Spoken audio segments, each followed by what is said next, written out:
recording.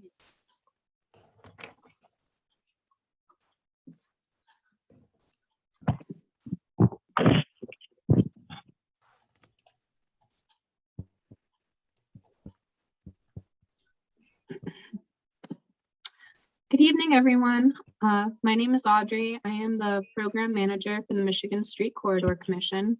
We're going to be getting started in just a couple minutes. I want to give a minute or two longer to make sure nobody else joins a little late and give everybody the opportunity to sort of settle in.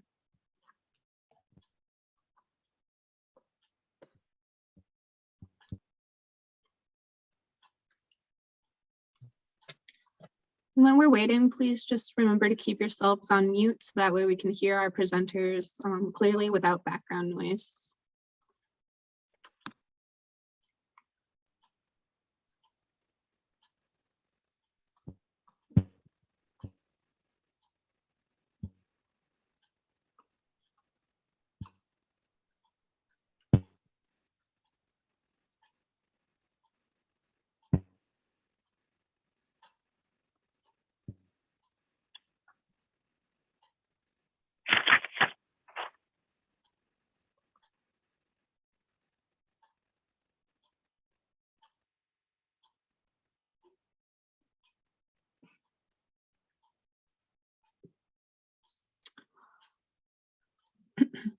Okay, so welcome to our third week in the Michigan Street Corridors Black History Month lecture series. Tonight, we are very excited to have Colonel Edna Cummings and Steven Tedesco joining us. Colonel Cummings is a retired Army veteran and has been working to bring recognition to the all-Black Women Army Corps Unit 6888 Central Postal Directory Battalion, also known as the 6888. As a citizen advocate, she's raised funds for the 6888 monument and co-produced a documentary about the unit. Currently, she champions the efforts with Congress to enact passage of the 6888 Congressional Gold Medal Act. This legislation has passed the Senate twice, in December 2020 and in April 2021, and is now in the House of Representatives for action. Colonel Cummings is also a member of the Military Advisory Board of the History Makers, the nation's largest African-American video oral history archive, and an Army Reserve ambassador for the state of Maryland, a volunteer special government employee equivalent to a major general in the armed forces. And in this capacity, she advances the Army ROTC scholarships for reserve duty opportunities and promotes awareness of the Army Reserves, its goals and its objectives. These duties serve as a vital bridge in our states and communities to further educate and garner support for the Army Reserves.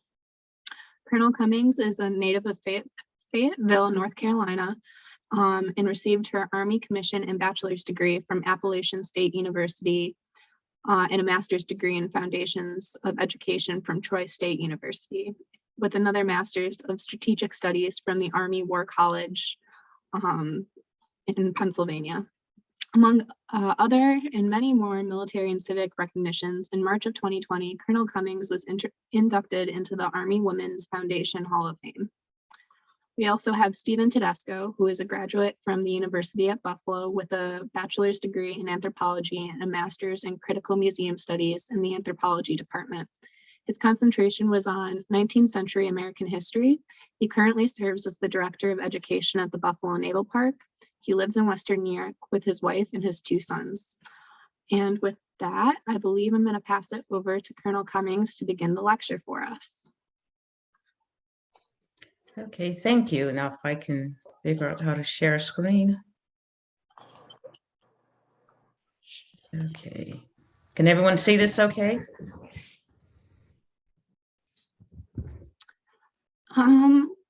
I don't believe we can. Did you hit share screen at the bottom of your Zoom? Yeah, let me try it again here. Okay, here. And while How's Colonel that? Cummings is, that's good. And while Colonel Cummings is getting that up and running, I just wanted to mention briefly that if you have any questions during tonight's presentation, please put them in the chat and we'll get to your questions at the end of the presentation. Okay. Well, thank you so much, Audrey. It's a fantastic opportunity, as always, to share information about the historic 6888.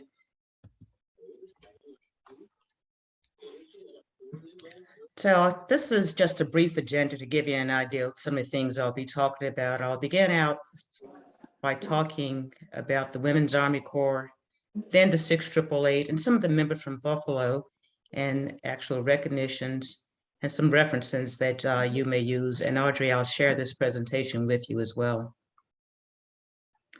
Okay, during World War II, the purpose of women in the military at the time was to release men for combat. Many women who served in World War II did not have veteran status. They served with the military, but not in the military. There's a difference. The Women's Army Corps had about 150,000 women. Everybody else, the other women served in a volunteer status with the Navy, Coast Guard, Marine Corps, Army, and Navy nurses, and the women air service pilots. And while doing research on the 6888, I also came across great information about Japanese American women who served. Code girls, these were civilian cryptographers who could not reveal their jobs with the military, and Rosie the Riveters, and there were Black code girls, and over 600,000 Rosie the Riveters. Yeah. The Women's Army Corps actually started in May 41 with a bill by U.S. Representative Edith Norris Rogers to create the Women's Army Auxiliary Corps, and the operative term is auxiliary, again, serving with the military, not in the military. And Franklin Roosevelt later in 42 gave the Women's Auxiliary Corps their title, but not with official military status. So First Lady Eleanor Roosevelt and Dr. Mary McLeod Bethune advocated for African-American women to join the Women's Army Auxiliary Corps. And in 42, July 42, the first group of African-American women served in the Women's Army Corps. And on the left, you see Charity Adams, who was the first Black Women's Army Auxiliary Corps officer. And in 43, the WACs were created. And in 78, the WACs stayed in force until they were disbanded in 1978. So we had the Women's Army Corps up until 1978. So when Black women joined the WACs, the Women's Army Corps, there were more than 6,520. However, due to enforced Jim Crow laws, recruitment was only limited to 10%, which matched the percent of African Americans in the US at the time. And of course, the Army's policy reflected the Jim Crow laws requiring separate facilities for Blacks and whites. And these are just some of the stations or the locations, the military assignments where these Black women serve. More than 6,000 Black women on active duty in the Army during World War II. And what's interesting, as I conducted this research, I never saw anything about Black women who served in World War II. You normally heard about the Black men. And I have Fort Oglethorpe, Georgia highlighted. And Fort Oglethorpe, Georgia was the site of the overseas training that this women designated to go overseas. They had to undergo a 2-week training before they went overseas. However, the women who did not go overseas and stayed in the United States had some harsh treatment. In 45, 4 Black WAC privates participated in a strike at Fort Devens, Massachusetts, and opted to take court-martial rather than accept these discriminatory work assignments, basically menial assignments. And then in 1945, police officers beat 3 Black WACs in uniform for sitting in a waiting room designated for whites only. And this happened in Elizabethtown, Kentucky. So with the Black WAC recruitment for overseas, it was a challenge because quite a few women wanted to go overseas. However, they had to undergo quite a bit of psychological testing, academic testing. So one thing about the recruitment of these WACs, the best and the brightest were selected for an unknown mission. So when the unit later known as the 6888 went overseas, they did not know why they were going overseas until a little bit later. And here's a picture of me actually at Fort Oglethorpe. This is where the 688 conducted their overseas training for 2 weeks, as I mentioned. And the area, even though the buildings are no longer there, I was able to walk with the interpretive park ranger and to see actually where the 688 trained before they deployed to Europe. So once they completed training at Fort Oglethorpe, Georgia, they went to Camp Shanks, New York, for their departure on the 3rd of February in 1945. This is just a shot of some of those women before they got on these ships. All right, the first arrivals departed on February 3rd, 1945. And while they crossed the Atlantic, they actually had close calls with U-boats. German submarines tried to attack the 688 while they were traveling overseas. What's interesting is while they were in Georgia, that was a classified training assignment because the Army did not want the rest of the military to know why these women were training at Fort Oglethorpe. And also, Dr. Mary McLeod Bethune sent them a telegram which said, "You represent 15 million of us. Your success in this courageous service is ours. Think well, carve a niche for those who follow you." Basically saying that when you go to Europe, you are representing 15 million Black women in the United States looking up to you because you have this fantastic opportunity. All right. So they arrived on or about the 12th of February. And then on the 13th, this is an article that the Stars and Stripes show that the first Negro wax reached the United Kingdom. What's also interesting, once they arrived, the commander, Charity Adams, mentioned that it was a sore looking lot, but they had to march on 2 days later. And this is the inspection photo before the iconic march. You've probably seen a lot of video that they participated in. They were standing in front of the King Edward School for Boys in Birmingham, England, and you'll see a little bit more about that later on. So the 688 arrives in Europe. The mail system was in chaos. I've located this article not too long ago where it shows that 130,000 bags of mail weighing 3,600 tons had to be offloaded just in France alone. And the Adjutant General of the Army, that's the top administrative person of the Army, said since D-Day and for a long time prior to that date, the shortage of qualified postal officers has existed in the European theater. And that meant that the mail system was in chaos. This is an example of what the mail looked like when the 688 got there. Now keep in mind, the 688 did not have any training in postal operations whatsoever. So you had 855 women crossing the Atlantic on an unknown mission, and this is what they were met with. In the European Theory of Operations, or ETO, there are about 7 million military, government officials, politicians, civilians, and Red Cross workers. These airplane hangars held undelivered mail, packages, and this backlog resulted as the war progressed. And what made the sorting of the mail even more complicated, you think about the literacy rate in the United States at the time, many personnel had letters just addressed to Buster Jr. And then there was over 7,500 Robert Smiths. And one general predicted it would take about 6 months to process. So needless to say, you hear in the news now about the mail problems, you think of a wartime environment and how that impacted morale. And the war wasn't over after D-Day. The war did not end until September of 45.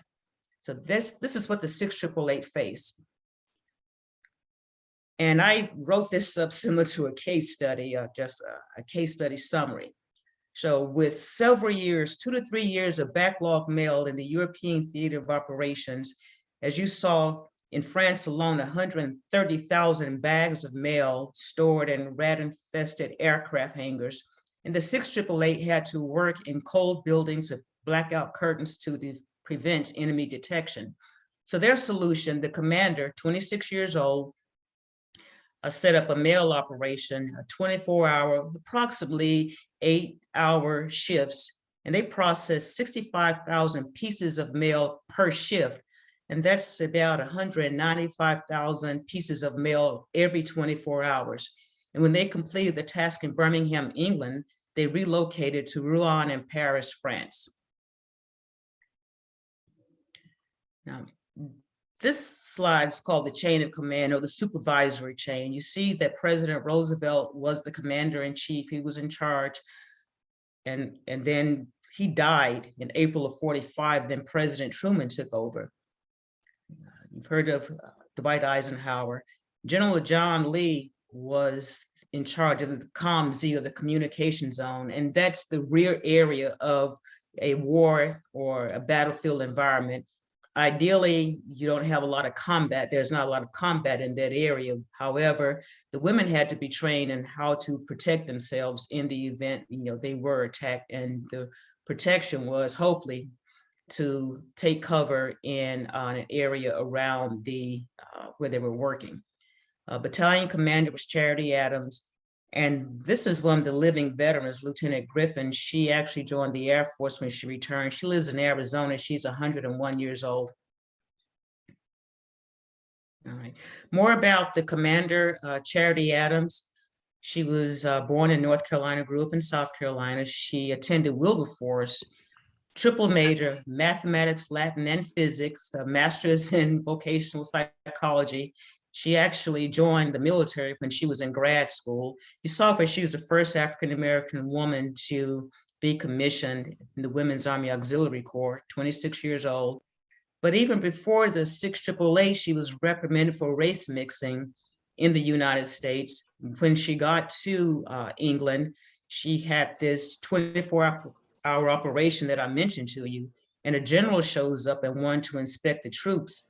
And she did not want to interrupt her shift pattern and wake up the women or pull them off the mail line. And she told them, "Over my dead body."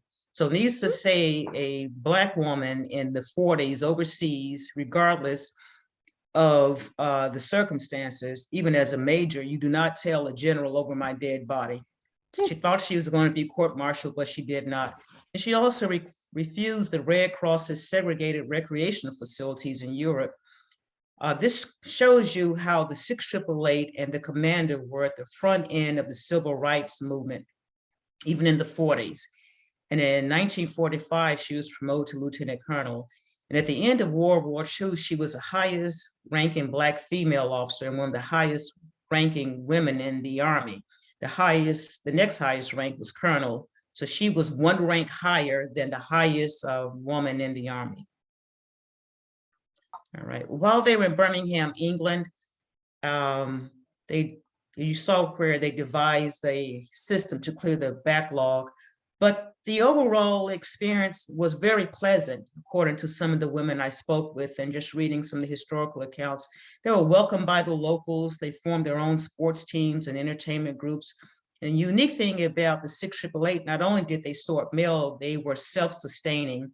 They had to perform all of their tasks, cooking, logistics, driving, basically set up a small city in Birmingham, England. After Birmingham, England, they went to Rouen, France. May 8th marked the victory in Europe. And this is another iconic photo, where they marched in the Joan of Arc parade in Rouen, France.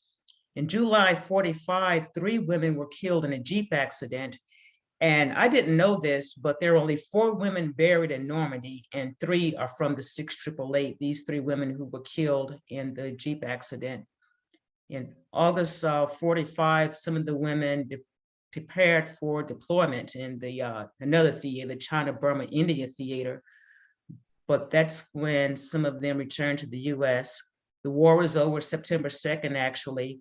And the last of the 6AAA returned back in February 46 without any recognition for their service. And the unit was deactivated in 1946 in New Jersey. What I'd like to do now is just mention some of the women from Buffalo, New York, who were in the 6AAA.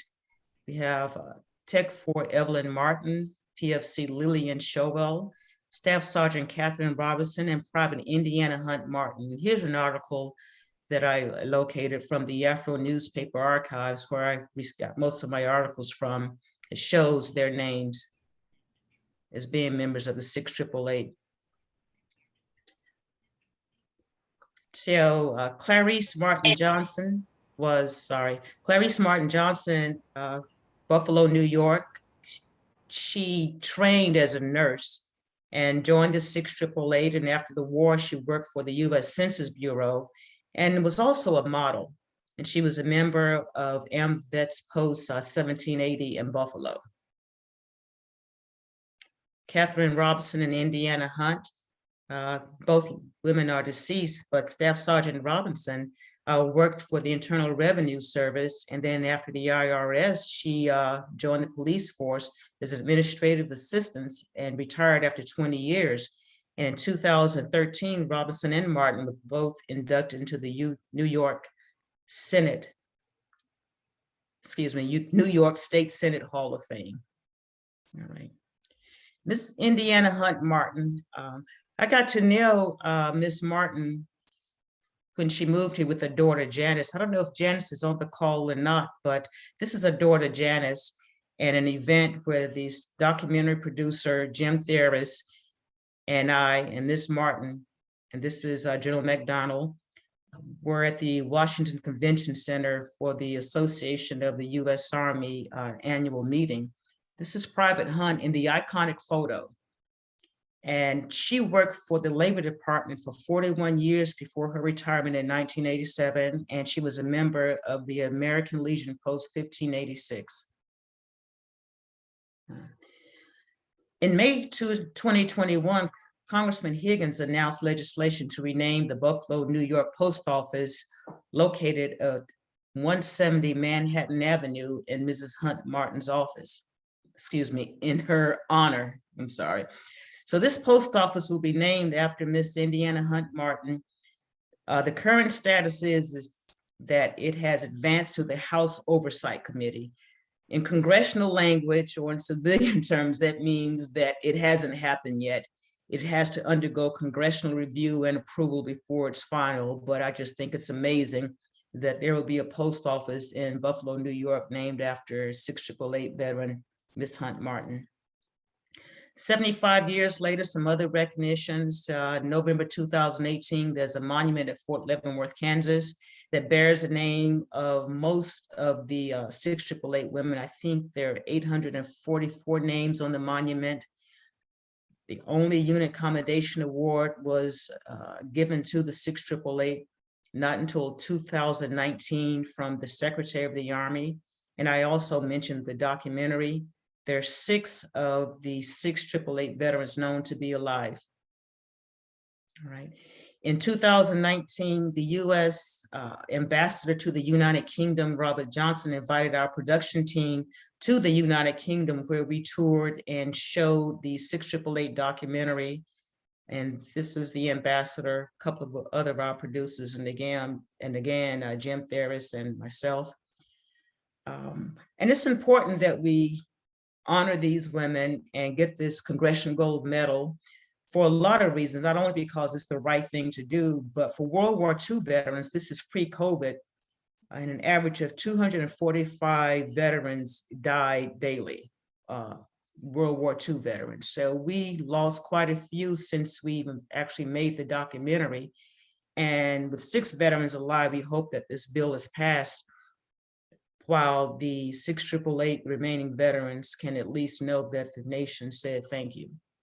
Briefly about the Congressional Gold Medal. Since the American Revolution, Congress commissioned these medals as appreciation for achievements and contributions. Since 1776, less than 200 have been awarded, and George Washington was the first recipient. When the Congressional Gold Medal is minted, the 6888 will have a design of their own. Okay. The Congressional Gold Medal, I've given you the background about the 6888, but this is why this award would be so significant. They were the only unit, forget race or gender, able to clear the backlog. They exceeded performance standards. And when awarded, they would be the only female unit who served in a military status to receive this honor. And of course, the only African-American Women's Army Corps unit to receive this honor. The bill has passed the Senate. And so we are awaiting action in the House. We have the requisite number of co-sponsors, in other words, supporters. So this is the House bill sponsor, Representative Leavenworth from Wisconsin.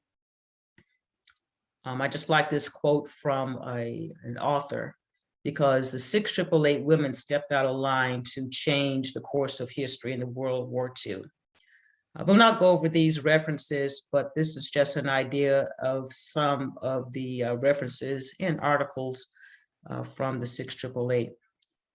And my social media, so like, post, share, and thank you for your time. I probably went over a few minutes, but just want to give you an idea where you can learn more about the 688. All right, thank you. I'll stop sharing now.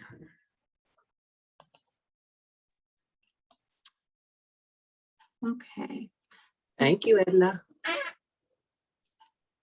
At this time, we're going to welcome Steven Tedesco to come on and talk a little bit about the exhibit that he's planning at the Buffalo Naval Park. Again, if you had any questions that you wanted to ask Colonel Cummings, please put them in the chat. We'll get to them once we're done with our presentations. All right, thank you. I appreciate you having me here to talk about this exhibit, and thank you to Colonel Cummings. It's really a pleasure and an honor, and meeting you with you and Janice a couple weekends ago really took my exhibit in a new direction, and that's a really good thing. So I'm excited to have it finished up, and it's good to see you two here, Janice. So we were approached by Visit Buffalo Niagara to participate in our African American Heritage Trail, which would be a tour stop of 7 different locations to bring in visitors to go on this tour that's given by Visit Buffalo Niagara. So we accepted, of course, and I started working with my curator and my boss on what we could do as far as telling a story. We wanted it to be specific, related to the military, and something we were able to nail down was the Road to Integration and Executive Order 9981, which integrated armed forces, at least on paper. It did take quite a bit longer after that to actually enforce it, but so we wanted to focus on the fight and the activism and the people involved that got these that got the executive order to become an actual thing. So I'm gonna share my screen here. So the title is Two Wars: The Road to Integration. The gentleman here is part of the 761st Tank Battalion. So a little background on fighting for African American rights in the in the country and in the military. The Niagara Movement, which is here in Niagara Falls, was a movement of African American intellectuals founded at Niagara Falls by such prominent men as W.E. Du Bois and William Monroe Trotter. The movement was dedicated to obtaining civil rights for African Americans. And then in 1909, the Niagara Movement was just kind of not a temporary, but just a few events that they had held, but then it eventually turned into the NAACP, which is still very alive and very active at this time. And you can see from the right here from the Buffalo Inquirer in 1905, just explaining what the Niagara Movement is.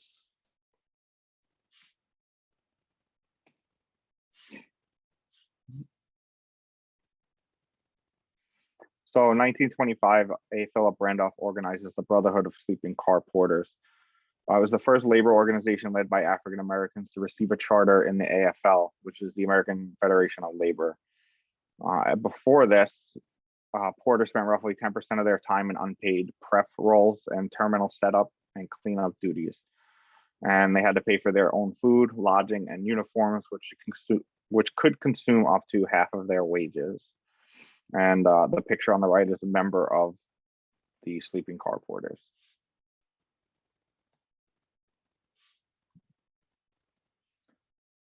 So around 1940 is when things started to really pick up as far as the involvement of the government and the military, making it more open and fair to all.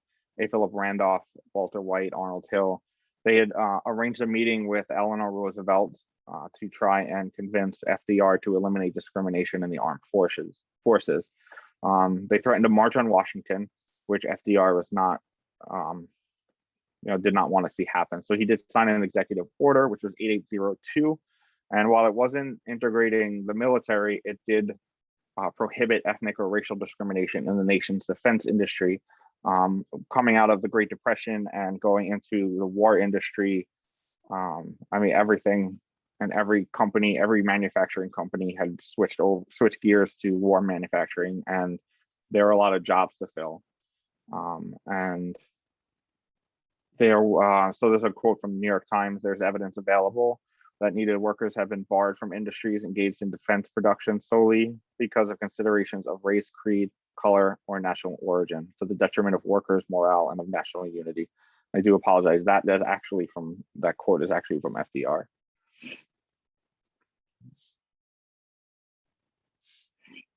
So 1941, in December 7, 1941, there's the bombing of Pearl Harbor, which officially puts us into the war. But during the bombing of Pearl Harbor, there was a man by the name of Doris Miller. His nickname was Dory, so he's often referred to as Dory Miller. And what had happened was his ship was one of the ships that were bombed, and the captain of the ship was not good. He was injured. It didn't look like he was going to survive. So Dory was one of the men that came to help carry the captain to a safer location behind, into a room, so he wasn't prone to attacks. And the captain did die, but at the time, now this is like right in the middle of the attack and the bombing, and African American men were not trained in munitions because of research. I can't remember off the top of my head, and I do apologize for that. I should know that. But there was a theory written in the 1920s that African Americans shouldn't have control of munitions for a multitude of reasons, and so he was never trained with munitions. But he did take over a 50 caliber gun and shot down 2 Japanese planes, something that he was not supposed to do. And even in the middle of battle was told not to do that. He was told to prep it for a white officer. He took control of the weapon and took down 2 planes. So for his role, he was given the Navy Cross, which is the second highest honor for valor in combat. So there's the Medal of Honor, and then each branch has their top, and the Navy Cross was his. And unfortunately, Dory Miller did pass away. He was killed in action in 1943. But before that, he was kind of a mini celebrity, if you will. They would kind of tour him around and let people know what he had done. So this really had started recognizing African American soldiers for their contribution. So in 1942, the Marines had started their first unit, the Montford Point Marines, and they trained at Camp Montford Point in Jacksonville, North Carolina. And their unit was around from 1942 to 1949. And I had read an article, and one of the lines from the article was, "Civil rights were gained not in the name of liberty, but of war." So now we're at a point in the war where we're starting to see more roles needed to be filled. So I think that quote goes to what were the intentions of the government in giving these rights and opening these opportunities to people of all colors. So in 1943, 5 brothers, Jackson brothers from Lackawanna, New York, went to war. They were they were 5 of 8 sons, and they did have a sister as well. So if you've been down to the Naval Park, you know that we have USS the Sullivans, which is the story of the 5 Sullivan brothers. But this story has not been told often. And in fact, the research that I've tried to do on the Jackson brothers, there really isn't much. I was able to meet with one of their nieces, Elaine Moutry, who has been absolutely amazing and had donated some stuff of her uncle's to the exhibit as well. And so the five brothers went to war. The Sullivan brothers all went to war at the same time in the same unit, and they all died on the same ship. So the Jackson brothers did not, which is good because, you know, if one of them got attacked, the others are still there. And that was the problem with the Sullivans. But also, unlike the Sullivans, they were in segregated units, which the Sullivans were not, because all units at the time were segregated. And fortunately, all five brothers returned home alive, and most of them would go on to work at Bethlehem Steel in Lackawanna. And this picture is from the Buffalo News, which was called the Buffalo Evening News at the time. And this is an article from 1945. So in 1943, as more African Americans were getting better jobs in the war industry, riots started breaking out, and they were because of the equality that was happening. And by that I mean, you know, white workers were getting upset that black workers were taking their jobs, so to speak, because now they were being afforded the opportunity to work in these roles that white workers had been working all this time. So the biggest riots in 1943 that we saw were in Detroit, Mobile, Beaumont, and Harlem. They were all related to racial tensions. And this cartoon that I added was, I think, essential to the story we're trying to tell here. And we have a couple other things that will be in the exhibit that are very similar to that, is that we're fighting this war against the enemy, against Nazi Germany, but yet at home we're still contributing and passing Jim Crow laws. And so this picture is of Hitler putting a medal on a personification of Jim Crow, and then you can see in the background, it lists all the areas of the United States where there were race riots going on during this time.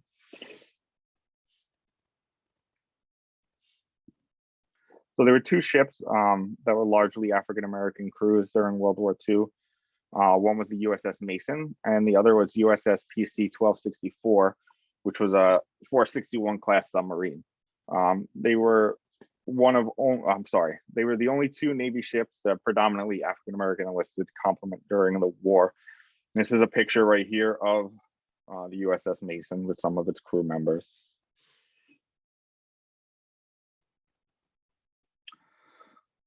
So again, A. Philip Randolph and other members of the March on Washington were petitioning to have an event.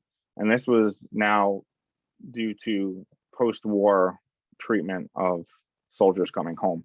They were getting, for redistribution, they were getting put in hotels that were not equal or not equivalent to what white soldiers were getting. Their food and their everything that was like offered to them while they were returning home was significantly less than what white soldiers and sailors and Marines were getting. And again, more memos were going back and forth between the members of the March on Washington and FDR's administration. Eleanor Roosevelt was very, very involved in a lot of these memos and these back and forths because she did want to see more equality, at least in the military, and she really was just trying to help any way she could and help certain people get to the president to let him know this is what we need to be doing.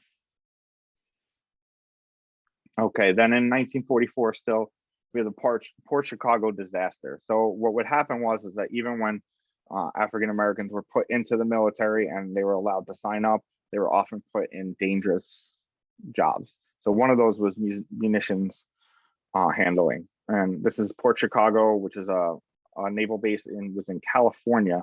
And there was an explosion of the munitions.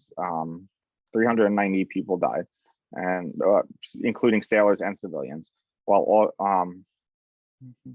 non-white members of the military were often delegated to jobs that were less than desirable, which included the more dangerous positions. On the 17th of July, munitions were loaded onto a cargo vessel headed to the Pacific Theater when they exploded. Approximately 200, or 2/3, were African American, despite making up only 10% of active duty members. So that goes to show how they were giving out these jobs and how the more dangerous ones were going to non-white members in the military. A month later, in August of 1944, 328 sailors would ignore orders to load munitions in response to the disaster. 258 African-American sailors in the Ordnance Battalion would continue to refuse, and if they didn't do it, they would be arrested. So 50 of which were tried and convicted to serve 15 years hard labor. But they were released early, with the last few being released in 1947. So 1945, this is kind of just a rundown of the end of the war. You can see that Italy had actually surrendered previously to this, but this is when Mussolini was arrested and shot. April 1945, the Soviet army surrounds Adolf Hitler, and he kills himself, and so does his wife.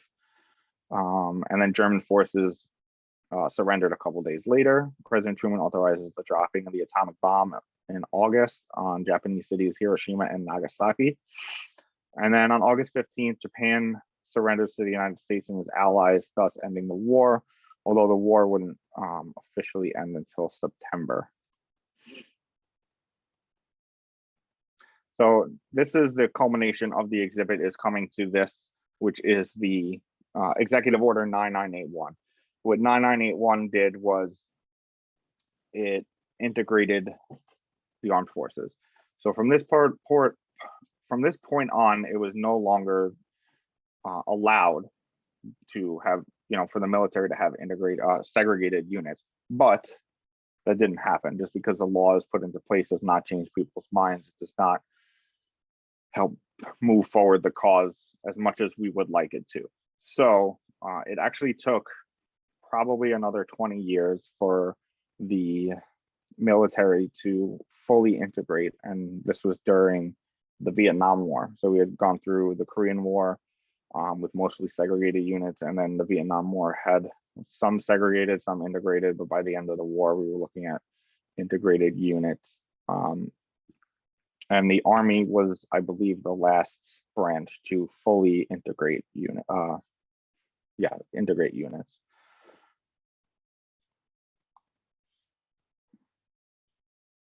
So that is what we are doing. We're looking to have the exhibit open.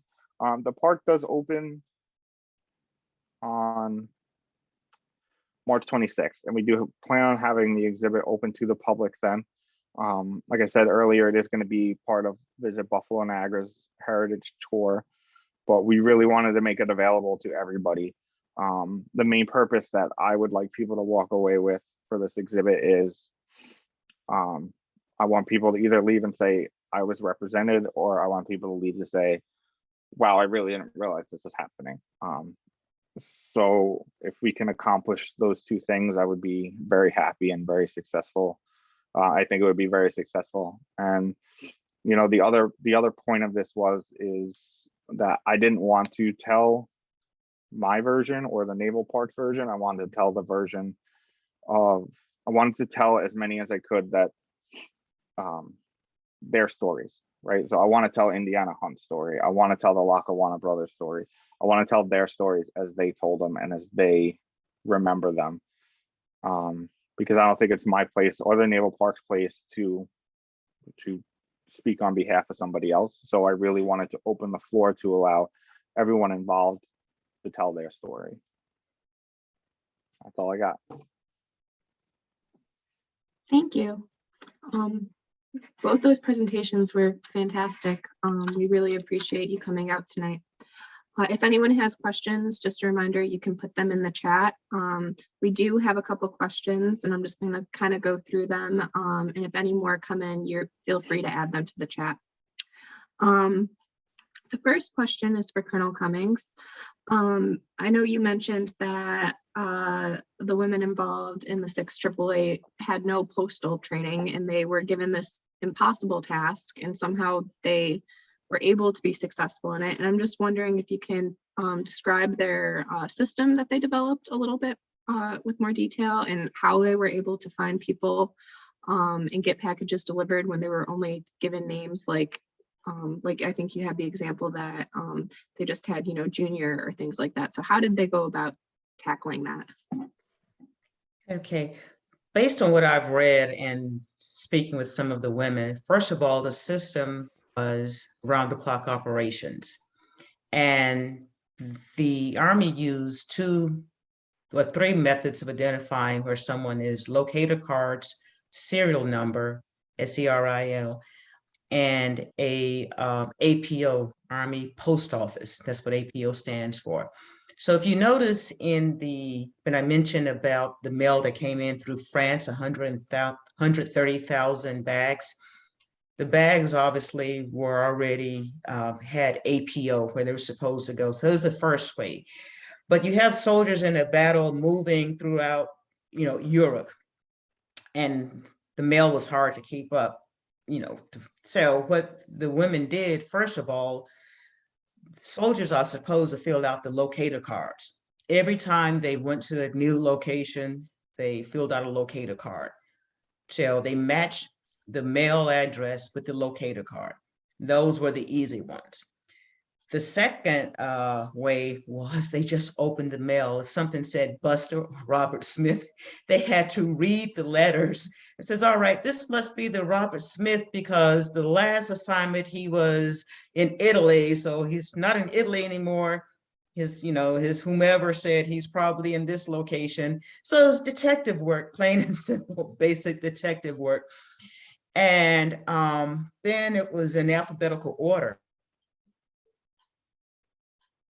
Someone had the A's through Z. In our documentary talk, one lady mentioned you didn't think there'd be a lot of Z's. She was responsible for the Z's. So looking through all of the mail sorted with the last name Z to attempt to find out where the where the soldier was.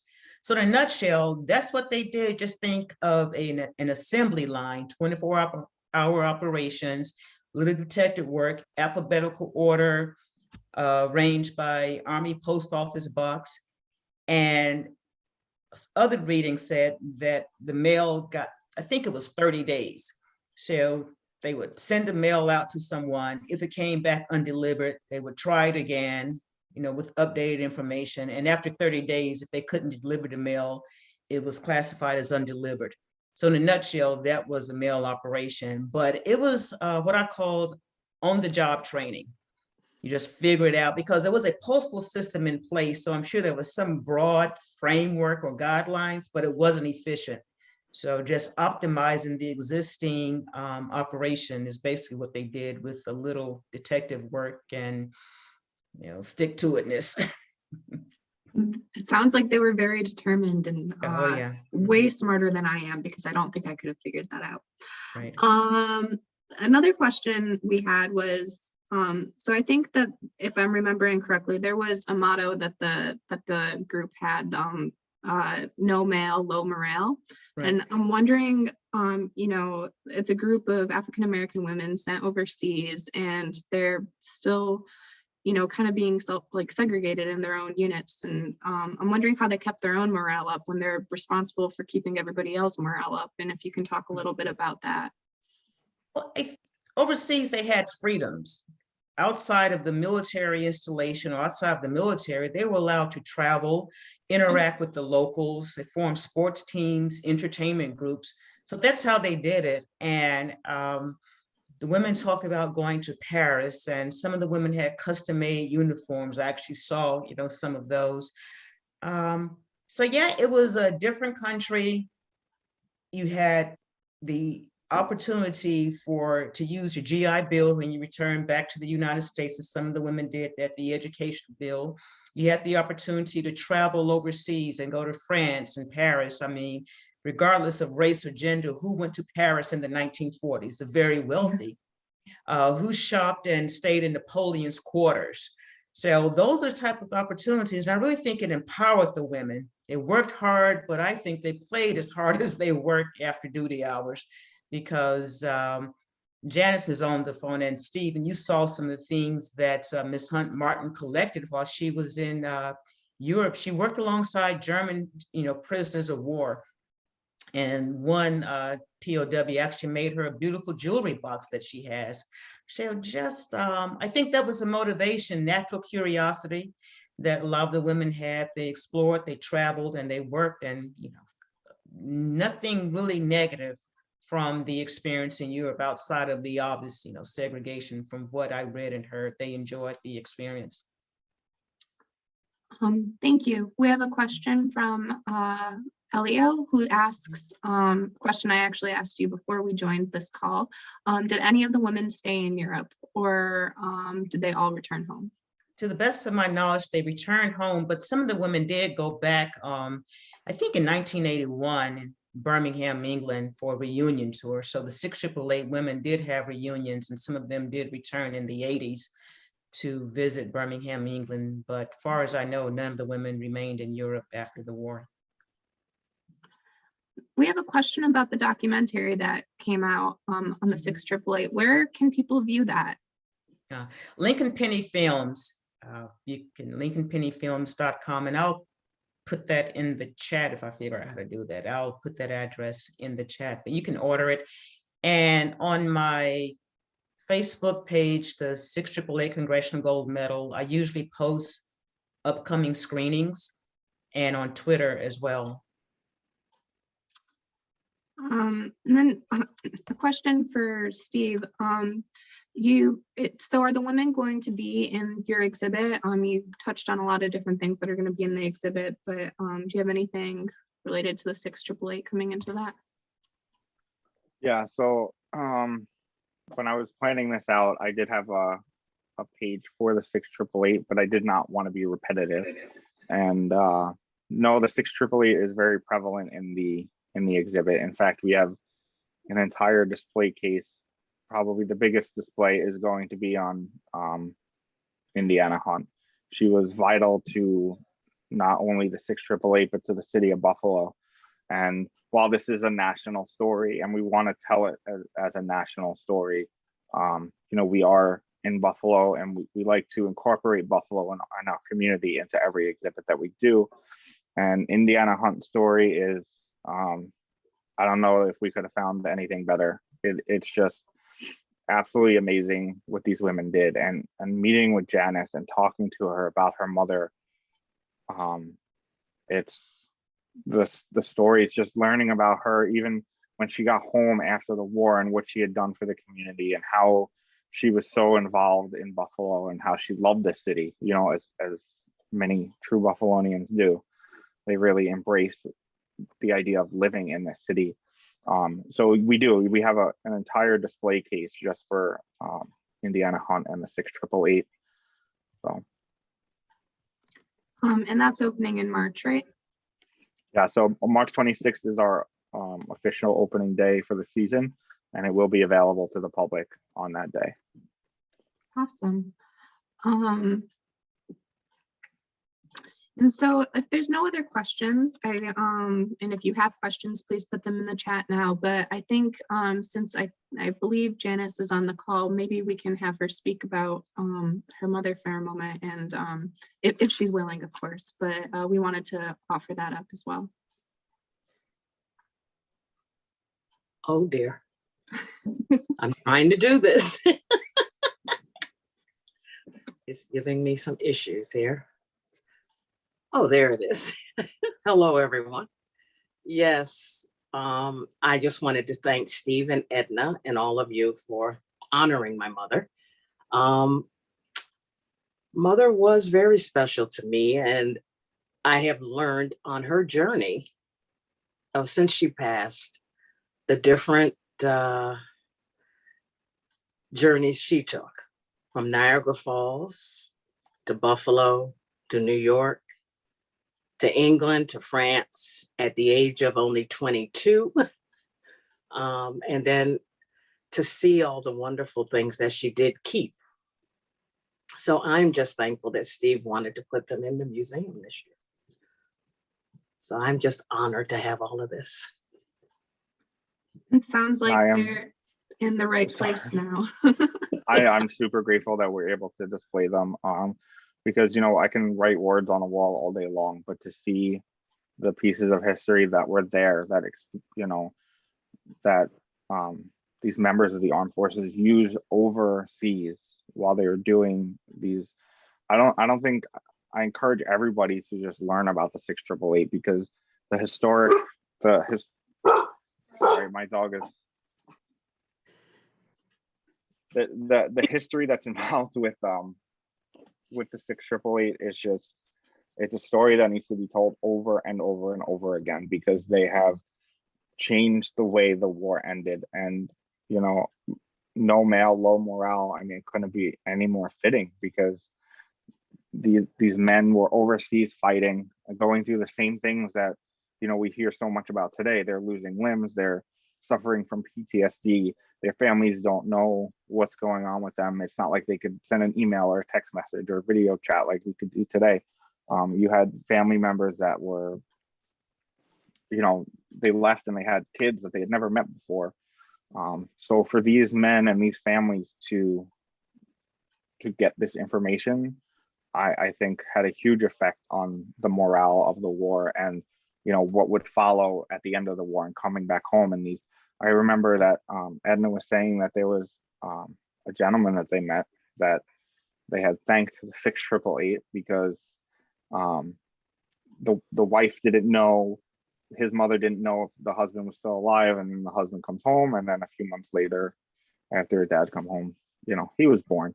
So, you know, he really felt like that was the 6888's doing, that he was here, and I believe he served himself.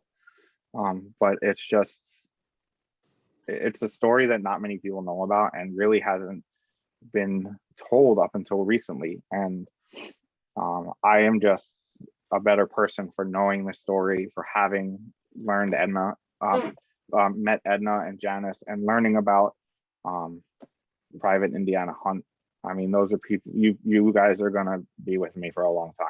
So the story is amazing, and go see the film and read up on it. And yeah.